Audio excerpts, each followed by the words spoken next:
اور اگر آپ جو سرکار کاغذ لگاتی اس سے اچھا اور بہتر قیمتی کاغذ لگائیں، اس سے اچھی سیاہی اور روشنائی لگائیں، اس سے اچھی عبارتیں اس پر لکھوائیں.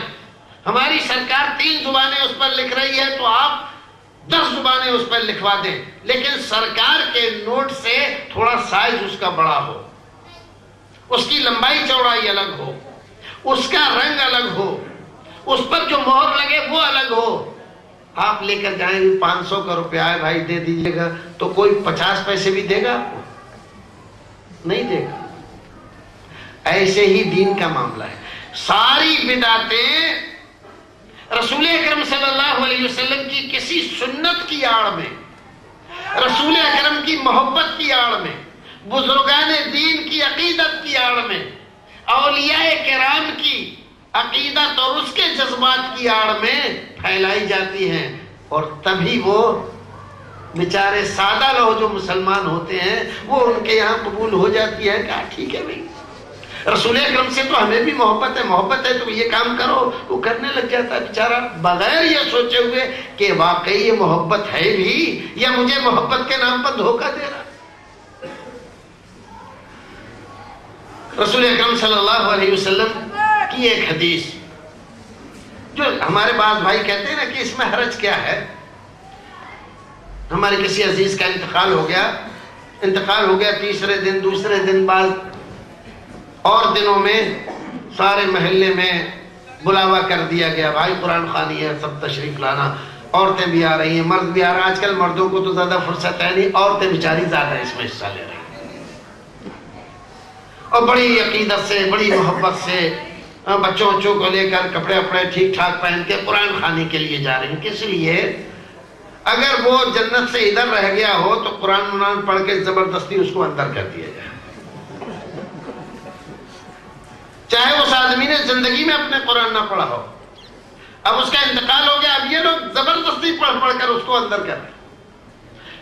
جب منع کیا جائے کہیں اس میں کیا آ رہا ہے، جو قرآن ہی تو پڑھ رہے ہیں.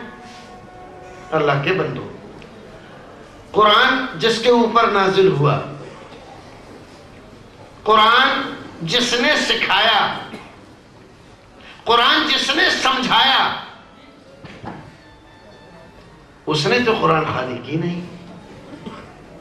جن کو پڑھایا قرآن ان لوگوں نے بھی نہیں کی. جن کے زمانے میں قرآن نازل ہو رہا تھا انہوں نے بھی قرآن خوانی نہیں کی. تو یہ سارے لوگ کم سمجھتے تھے دین کو، آپ زیادہ سمجھتے ہیں. آپ ان صحابہ کرام سے آگے بڑھنے کی کوشش کر رہے ہیں اور پھر آپ سمجھ رہے ہیں کہ ہم تو بالکل صحابہ کرام کے عاشق ہیں، رسول اکرم کے عاشق ہیں. ان کی سنتوں کی مخالفت کریں اور ان کے عشق اور محبت کا دم بھریں. کیسی عجیب ٹیسٹی ہے بھائی مسلمانوں کی. قرآن شریف سے ہم منع نہیں کرتے، ہم تو خود کہتے ہیں بھائی قرآن پڑھو قرآن پڑھو. لیکن قرآن خوانی کی کن لوگوں کی یہاں زیادہ کثرت ہے کہ جو قرآن شریف کو جزدان میں بند کر کے تھوڑا سا عطر لگا کر چوم کر اوپر والے طاق میں رکھا. اب دوبارہ کب نکلے گا یہ؟ جب کوئی اور آدمی مر جائے گا محلے میں، اس سے پہلے توفیق نہیں ہے. تو کیا قرآن اس لیے آیا ہے؟ اب اگر کہو کہ بھئی قرآن پڑھو اور اس کو سمجھو، کم سے کم آپ 1 پارہ پڑھتے ہیں، 1 پارہ مت پڑھو، آدھا پارہ پڑھو. آدھے پارے کا جو ٹائم ہے وہ ترجمہ پڑھنے میں لگا دو تاکہ آپ کو پتا چلے کہ اس میں ہمارا رب کیا کہہ رہا ہے. تو آپ نہیں، اگر آپ نے پڑھنا شروع کیا اور کسی مولوی کے سامنے ذکر کیا، مولوی صاحب آج تو بڑا مزہ آ رہا ہے، اب میں قرآن شریف کو ترجمے سے پڑھ رہا ہوں. ارے یہ کیا کر رہے ہو تم سمجھ سکتے ہو قرآن کو؟ ہمارے یار تمہیں اردو تک تو اچھی طرح آتی نہیں، تم کیا قرآن کو سمجھ سکتے ہو؟ ارے جو سمجھنے والے تھے وہ سمجھ گئے. 17 19 18 الگ الگ لوگ الگ الگ اتنے علوم جاننا چاہیے، ضروری ہے، تب قرآن کو سمجھ سکتے ہو. اب اس بندے سے پوچھو کہ جب ہم قرآن کو سمجھ نہیں سکتے ہیں تو یہ ترجمہ کیوں کیا ہے مولویوں نے؟ یہ اردو کا ترجمہ کس لیے کیا؟ کس عالموں کے لیے یا ہمارے لیے؟ عالموں کو تو ضرورت نہیں ہے ترجمے کی، وہ تو عربی سے سمجھ لیتے ہیں کہ اللہ رب العزت کیا کہہ رہا. تو ظاہر ہے کہ ترجمہ اردو کا کس کے لیے کیا ہے؟ عوام کے لیے. اور عوام کو تم پڑھنے نہیں دے رہے ہو. لیکن اگر کسی کا انتقال ہو جائے تو اس پہ زبردستی پڑھوا رہے ہو کہ اس میں کیا حرج ہے. تو قرآن کا ترجمہ پڑھنے میں کیا حرج ہے، یہ کیوں نہیں کہتے کبھی؟ لیکن وہ نہیں کہیں گے.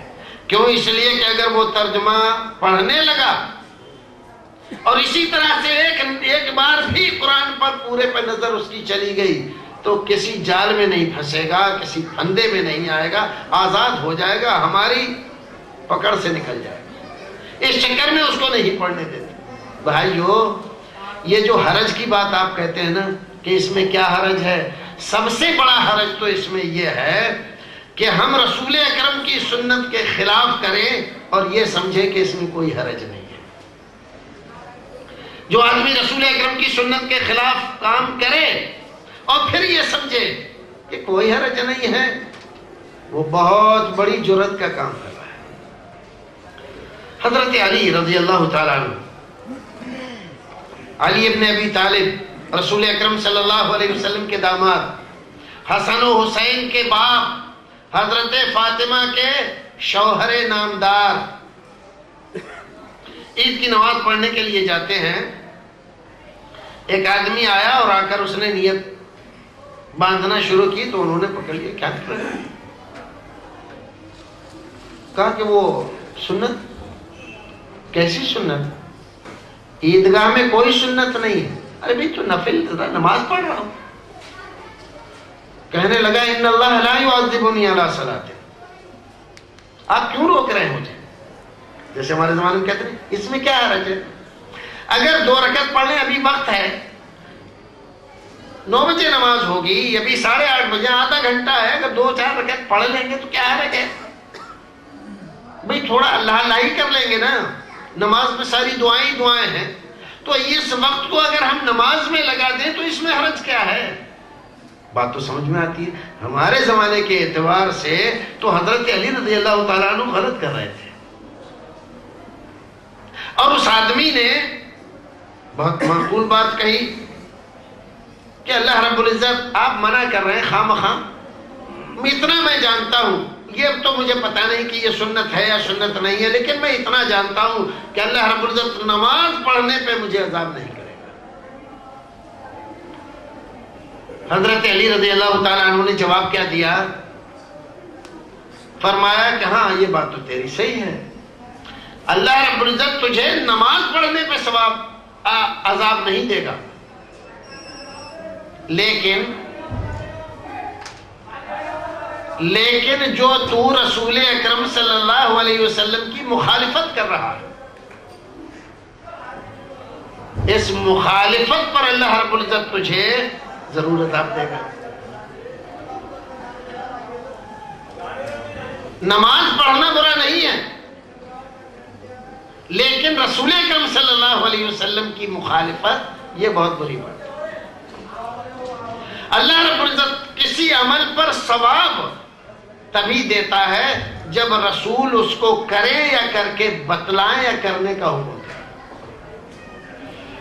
اور رسول اکرم صلی اللہ علیہ وسلم نے عید کے میدان میں سوائے 2 رکعت کے جو جماعت سے پڑھی جاتی ہے، نہ آگے نہ پیچھے کوئی نفل نماز نہیں بتلائی ہے.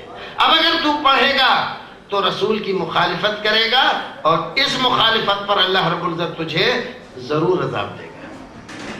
دیکھو یہ وہ لوگ تھے جن کو رسول اکرم صلی اللہ علیہ وسلم نے دین سکھایا تھا، جن کو آپ نے ٹرین کیا تھا، جنہوں نے ڈائریکٹ رسول اکرم سے دین سیکھا تھا، جن کے زمانے میں قرآن نازل ہو رہا تھا، جن کے سامنے وحی اتر رہی تھی.